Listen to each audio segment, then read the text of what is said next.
بسم اللہ الرحمن الرحیم۔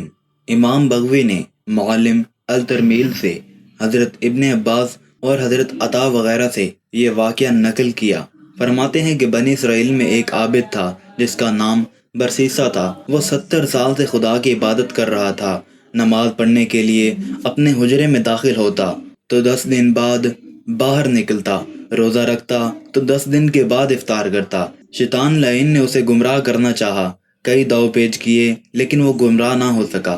آخر اس بڑے شیطان نے سب شیطانوں کی میٹنگ بلائی۔ کیا تم میں سے کوئی مرد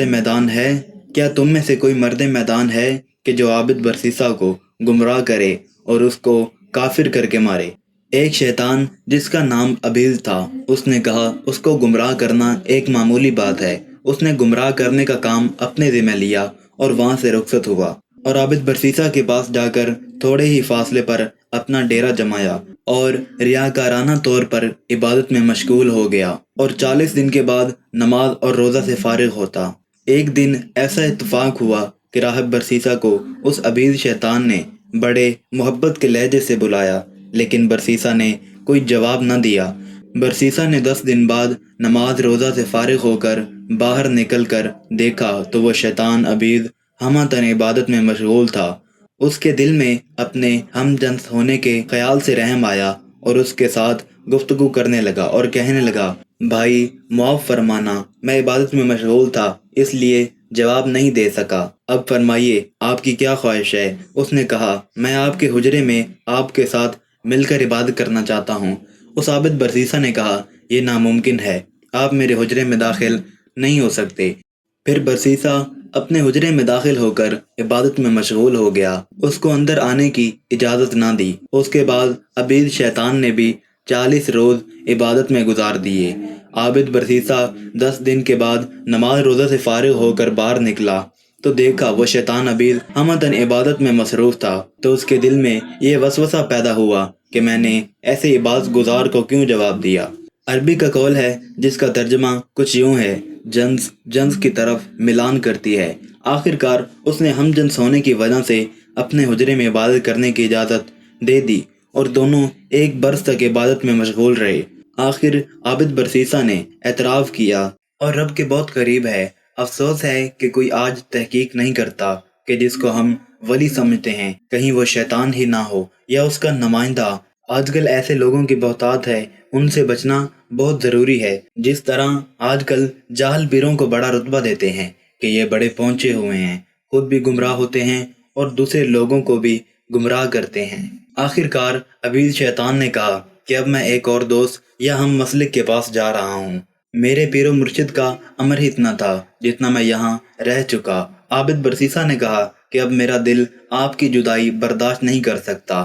اکٹھا رہنے اور مل کر عبادت کرنے میں بڑا لطف آتا ہے، بہتر یہ ہے کہ آپ یہاں سے نہ جائیں۔ اس نے کہا کہ اب میں نہیں رہ سکتا، آپ تھوڑی بات کرتے ہیں، میں نے جیسا سنا تھا ویسا نہیں دیکھا۔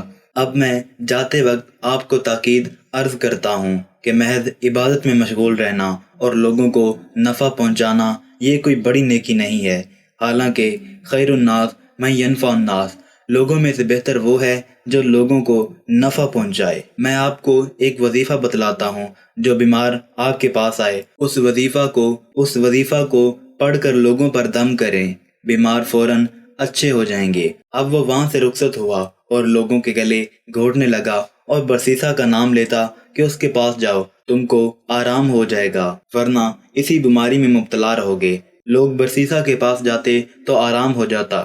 وہ شہزادی، ایک دن اس نے ایک شہزادی کا جا کر گلا گھونٹا۔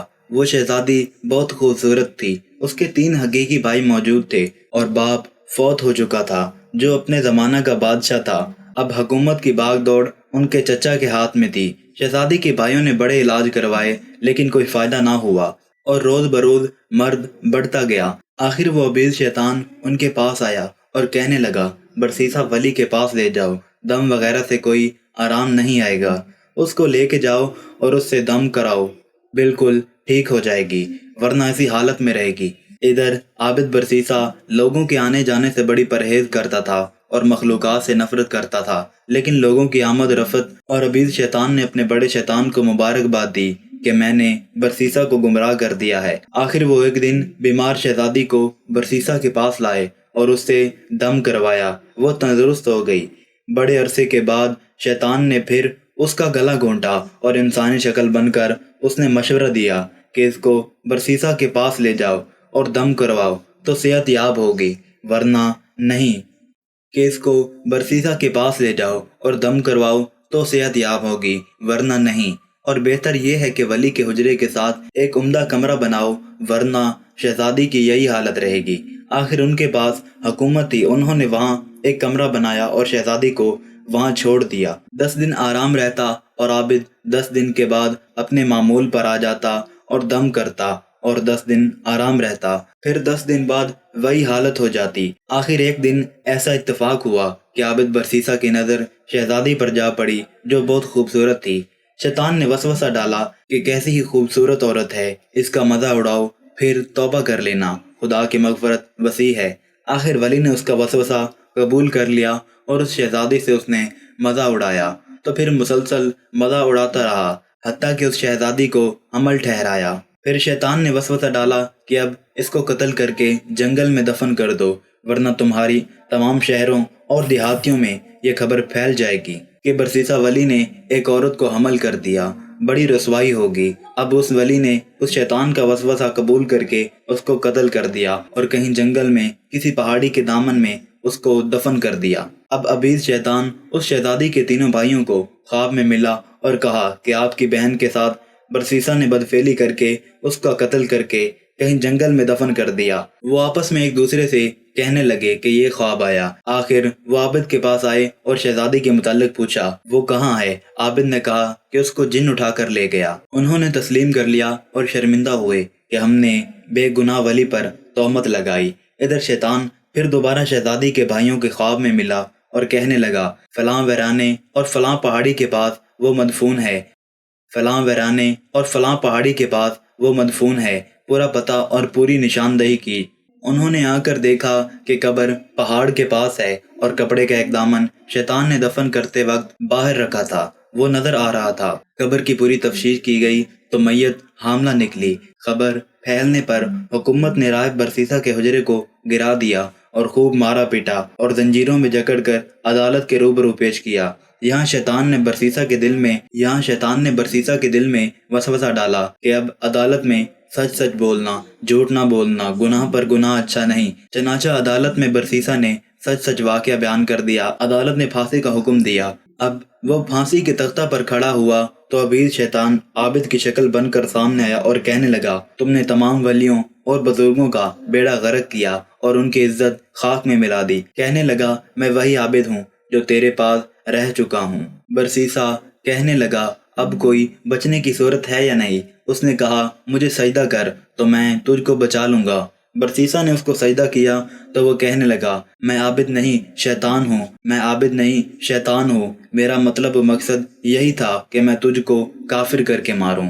اب حکومت نے اس کو پھانسی دی اور وہ کافر ہو کر مر گیا۔ مقام عبرت ہے کہ اگر سجدہ بغیر اللہ نہ کرتا تو دوسرے گناہ اگر اللہ چاہتا تو معاف کر دیتا، اگر شرک نہ کرتا تو معافی کی امید تھی۔ اب اس کا خاتمہ کفر پر ہوا اور جہنم رسید ہوا۔ انا للہ و انا الیہ راجعون۔ تفسیر محمدی۔